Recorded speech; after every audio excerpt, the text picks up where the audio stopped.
இதுலேயும் பார்த்தீங்கன்னா consolidated mark sheet எல்லா செமஸ்டருக்குள்ளதும் உள்ளதெல்லாம் சேர்த்து வேணும். அது மாதிரி கன்சல்டேட்னா இல்லை மொத்தமாக எல்லாத்துலேயும் சர்டிஃபிகேட்டாக இருக்கும். அது எம்ஃபிலுக்கு இதே தான், டிகிரி சர்டிஃபிகேட் இருக்கலாம், இல்லது ப்ரொவிஷனல் சர்டிஃபிகேட் இருக்கலாம். பிஎட் வச்சிருக்கவங்களுக்கும் பார்த்தீங்கன்னா கன்சல்டேட் மார்க் ஷீட் எல்லா செமஸ்டரும் சேர்த்து டிகிரி இல்லைனா ப்ரொவிஷனல் வச்சுக்கலாம். எம்எட்டுக்கும் அதே தான், மொத்த செமஸ்டருக்குள்ளது. இதெல்லாம் வந்து காலேஜஸ் ஆஃப் எஜுகேஷனுங்கிறதுனால எஜுகேஷனுக்குள்ள பிஎட் எம்எட்லாம் இதில் சேர்த்து வந்திருக்கு.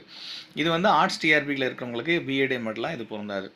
பிஹெச்டி வந்து டிகிரி பார்த்தீங்கன்னா டிகிரி வச்சிருக்கிறதுக்கலாம், இல்லை வைவாய்ஸ் அப்ரூவல் லெட்டர் யூனிவர்சிட்டியிலேருந்து வாங்கியிருக்கலாம். ஸோ பிஹெச்டி டிகிரி வாங்கிட்டீங்கன்னா வைவாய்ஸ் அப்ரூவல் லெட்டர் வந்து நமக்கு தேவையில்லை. சப்போஸ் பிஹெச்டி டிகிரி நான் வாங்கலை அப்படின்னா வைவாய்ஸ் அப்ரூவல் லெட்டர் யூனிவர்சிட்டியிலேருந்து நீங்கள் வாங்கணும், அது உங்களுக்கு தேவைப்பட்டால். அடுத்தது நெட்டு இல்லைனா சர்டிஃபிகேஷன்.